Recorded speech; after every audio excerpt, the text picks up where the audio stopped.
Lila says she always knew she was a girl. Last month, when the 17-year-old started her senior year at high school in Hillsboro, Missouri, she began dressing like a girl. She wore skirts, makeup, and a wig. The school offered to let her change in the faculty's single-occupancy bathroom for gym class, but she insisted on using the girls' locker room. Lila hasn't undergone sexual reassignment surgery, and yet the thought of a boy using the girls' locker room made many students uncomfortable. When parents found out, it was brought up at the next school board meeting. One parent read a statement calling Lila a confused teenager who has no place undressing around girls. But when the school refused to take action, nearly 200 students did, staging a walkout in protest of Lila. I know if I had a daughter there, I would be very upset to have a grown man in the locker room. Lila had friends on her side as well, who staged their own rally in support of her. The main message is to educate people on what transsexuality is, and it's to spread more positivity and to bring down the hostilities. This is an issue the Hillsboro School District is scrambling to deal with. There's no anti-discrimination policy in place for transgender students like Lila, leaving her wondering where she fits in. Please welcome Lila to the show. Thank you so much. All right, so this happened in August. There has been some time passed. Please tell me how you're doing after the protest. After the protest, a lot of things really calmed down. I think a lot of people now are a lot of the people who did protest are starting to see that they're not really going to accomplish anything. So thankfully now that some time has passed, I'm getting a lot less hate, a lot less death threats. I know, well, first of all, can I just say you're beautiful? Thank you. And I know this is tough for you. It's the first day of school that you have missed. You've really stayed with your routine. But I have 3 children. I have a daughter who's 8. I need you to help me understand, because I would be uncomfortable. I respect you. But I would be uncomfortable if my daughter were in the same locker room as you. So I need you to help me understand why it would be okay. I think with a lot of people, trans people see themselves, they really do, as the gender they identify as. And I think if a lot of people would start to, change and see themselves as the gender that they are presenting themselves as and identify as, there'd be a lot less negativity. In the locker room, you never really see anybody's parts anyways. So nobody really knows what I have down there unless I tell them. Unless you tell them. I know that the district did try to accommodate you, and they provided a separate locker room, a separate changing room just for you, but you still wanted to be in the girls' locker room. That's how you identify. Why? It's because I'm a girl. I feel like it's weird to be removed from all the other girls, and I feel kind of like, here are the boys, and then here are the girls. Oh yeah, here's what I love. And I really don't like that. I feel kind of separated. And I was just on it. I feel like, I came out earlier, not earlier, but last year, and I love what you're doing. You're definitely being a strong voice for the kids out there that are having this transition within them. And do you agree that, like you said, it's not about parts per se that you have on the outside, it's about what you feel on the inside. But it's hard for a lot of American people of the world to understand that. What kind of advice would you give for a kid who needs to explain this to their parents or someone else that wants to, change the girls' bathroom or even the boys' bathroom? I think you need to make sure that the time is right. I know whenever I came out, it was very rocky. I wasn't very well informed of what it was like to come out as trans as a teenager. But make sure you're 100% confident, and make sure you have people who support you. And coming out as trans is always going to be difficult, but in the end, they should love you. And that's what's really important. And you just have to stay strong and don't give up. What's the most difficult part for you within this journey?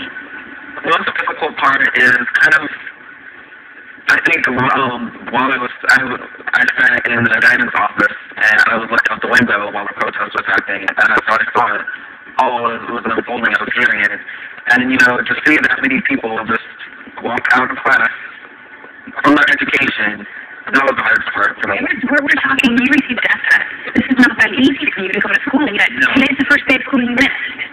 I feel like with my strength going into school every day, it's mainly just my education. I'm at high school only for one reason, and I'm not going to let them push it me out or take it away from me. What is your support system? The GSA network in Missouri, the station in St. Louis. There's so many. Yeah. You talk to the Trevor Project as well?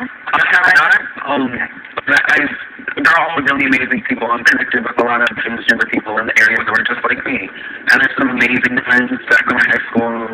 They've been with me since I came. I went all the way up to here, and it's like a roller coaster. You're kind of paving the way. What do you want people to know? When you look in the mirror, what do you see? I see a girl, and I see someone who is happy now. Before I didn't see that, I saw someone who was miserable and hated life, and I see someone who was happy and looking forward to what's next. I'm glad and I'm happy for you that you're taking this journey and you're being strong and you are a beautiful person. How to retake that, moving right back with worship. This is awful funny. So that means, anyway, hey, just put on a fucking dress.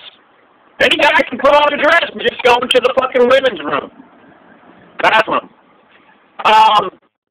It's one thing to be a homo motherfucking sexual motherfucker, and you can tell it's a man. At least a man has a chance to avoid a fucking fag motherfucker, a cocksucker. And now what happens when this fucking twisted motherfucker, decides to dress up like a woman? Now you got a situation where a guy might think, oh, this is it. This is a term that jimbikeman created. It's called a she and an it. And the perfect term is a shit. So, this shit dresses up like a woman. Same thing like a fishing person putting a lure out there. Well, the fishermen, they learn through trial and error that there are certain things that will cause the fish to react in a favorable way. So now what happens when this shit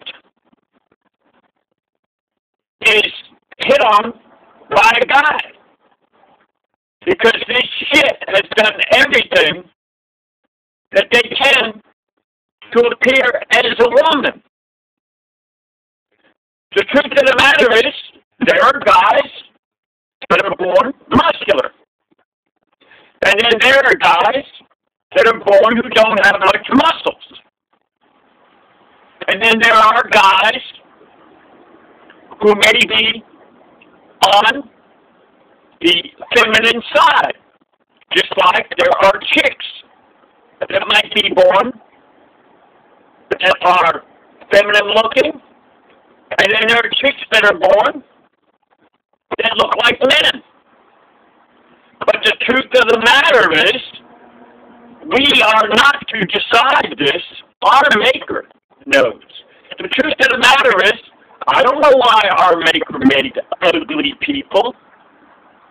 I don't know why our Maker made beautiful people.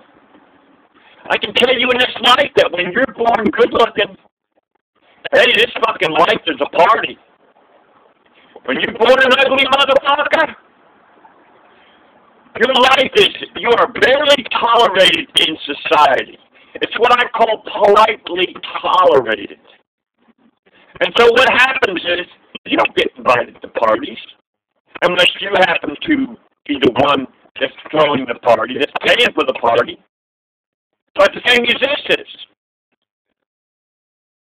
I'm absolutely, to me this is an absolute sabotage to the men.